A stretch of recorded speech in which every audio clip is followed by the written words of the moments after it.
अस्सलाम वालेकुम, कैसे हैं आप सब लोग। Welcome back to my YouTube channel. Welcome back to another new vlog. आज मैं काफ़ी दिनों बाद व्लॉग अपलोड कर रही हूँ। मैं जितना सोचती हूँ कि मैं कंसिस्टेंट रहूँगी, मैं उतनी ही लेज़ी हो जाती हूँ या कुछ ना कुछ इस तरह हो जाता है कि मैं व्लॉग अपलोड नहीं कर पाती। मेरी रिसेंटली डेंटल सर्जरी हुई है और ये इतनी अनएक्सपेक्टेड थी। मुझे पता था कि एक ना एक दिन मैंने करवानी ही है, लेकिन मैं इसको डिले कर रही थी। मैं मेडिसिन्स पे थी, लेकिन फिर इतना ज़्यादा इन्फेक्शन बढ़ गया था कि मुझे अपनी ये सर्जरी करवानी पड़ी। बहुत माइनर सी सर्जरी है, कहने को तो वाकई में बहुत माइनर सी है, लेकिन डेफिनेटली दर्द होती है, तकलीफ़ होती है हर चीज़ की, किसी भी सर्जरी की हो।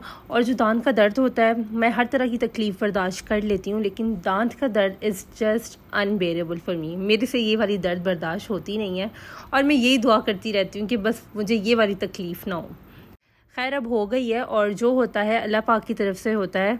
मैं 2 दिनों से लिक्विड पे थी, मैं कोई सॉलिड चीज़ नहीं खा रही थी, जिसकी वजह से मुझे काफ़ी वीकनेस हो गई थी और यही रीज़न था कि मैं व्लॉग भी अपलोड नहीं कर रही थी। और आज मैं कुछ बेहतर महसूस कर रही थी, सो आई थॉट कि मैं व्लॉग अपलोड करूं। और आप सब बताएं, आप सब कैसे हैं। यहाँ मैं ज़ैनब की ट्यूशन की जो नोटबुक्स हैं, स्कूल की नोटबुक्स हैं, वो देख रही थी, उसका होमवर्क देख रही थी। एक जब ज़ैनब स्कूल से आती है तो मैं उसकी नोटबुक्स देखती हूँ कि क्या काम हुआ है, और एक जब ज़ैनब ट्यूशन से आती है तो मैं देखती हूँ कि उसने सारा होमवर्क ठीक से किया है कि नहीं। वैसे तो उसकी जो ट्यूटर है वो सारा कुछ करवा के भेजती हैं, लेकिन मेरी ये एक आदत बन गई है, या आप कह लें रूटीन बन गई है कि मैं मस्ट चेक करती हूँ। और ये व्लॉग जो आप देख रहे हैं ये है संडे वाले दिन का। संडे को मैं गई थी अपनी अम्मी के घर और अम्मी ने कुछ यूं खाने का इंतज़ाम किया हुआ था। मैं अपनी अम्मी से कभी नहीं कहती, बहुत रेयर होता है कि मैं उन्हें कहती हूँ कि ये पका दें या वो पका दें। अब चूँकि मेरी अम्मी होती भी अकेली हैं, सिर्फ मेरे अम्मी और बाबा घर पे होते हैं, और बाकी जो मेरी बहनें हैं वो अब इस्लामाबाद पढ़ती हैं माशाल्लाह। अच्छा, मैंने यहाँ एक बात करनी थी कि लोगों को बहुत मसले होते हैं कि मेरी बहनें इस्लामाबाद पढ़ने चली गई हैं और मेरी अम्मी लोग अकेले हैं। तो मैं एक ही बात कहती हूँ जो मैंने बात पहले भी कही थी कि जब घर के सरबराह को मसला नहीं है और वो तालीम हासिल करने ही गई है ना, तो फिर पता नहीं क्यों लोगों को चैन नहीं आता, सुकून नहीं आता। और जहाँ तक बात है मेरे अम्मी अब्बू की कि वो लोग अकेले हो गए हैं, तो कल को उन्होंने इनकी शादियाँ भी करनी है, तब भी तो उन्होंने अकेले ही होना है ना, जैसे कि मेरा भाई नहीं है। तो प्लीज़ इस तरह की गॉसिप्स ना किया करें और इतनी नेगेटिविटी ना फैलाया करें। इस तरह बातें करने से मेरी बहनें वापस आ नहीं जाएंगी या मेरे पेरेंट्स उन्हें वापस बुलवा नहीं लेंगे। उन्होंने अपनी तालीम मुकम्मल करके ही आना है।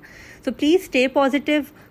और मुझे हर तरह की बात का पता होता है कि लोग कहाँ बैठ के क्या बातें करते हैं, तो प्लीज़ इस तरह की कॉन्वर्सेशन से अवॉइड किया करें। चुप होने का मतलब बुज़दिली नहीं होती, ठीक है।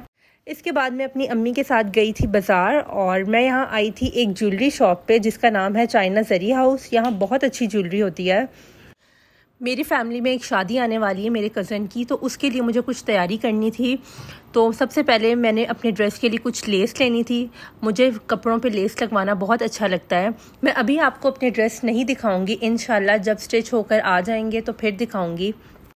और मैंने अपने ड्रेस कहाँ से लिए हैं, न्यू ड्रेस ली है या पुराने ड्रेस को मैं कुछ करवा रही हूँ, ये सारी बातें मैं आपको आने वाले व्लॉग्स में बताऊँगी। So stay tune for upcoming vlogs.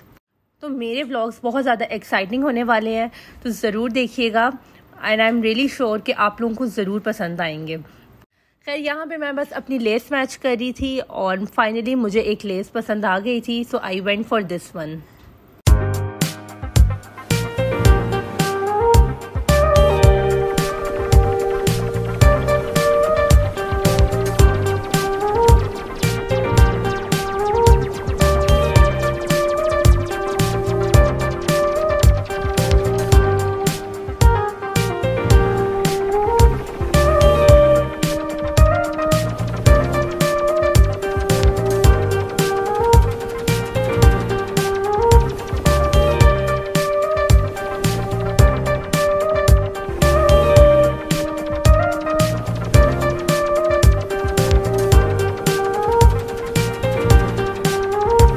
इसके बाद मैं शाम को गई थी अपने अब्बू के साथ बेकरी पे। मेरा कुछ ख़ास खाने को दिल नहीं था, लेकिन जब मैं जाती हूँ तो अब्बू ज़रूर कुछ ना कुछ लेकर आते हैं एंड ही इंसिस्टेड मी कि मैं उनके साथ चलूँ, अपनी मर्ज़ी से लूँ।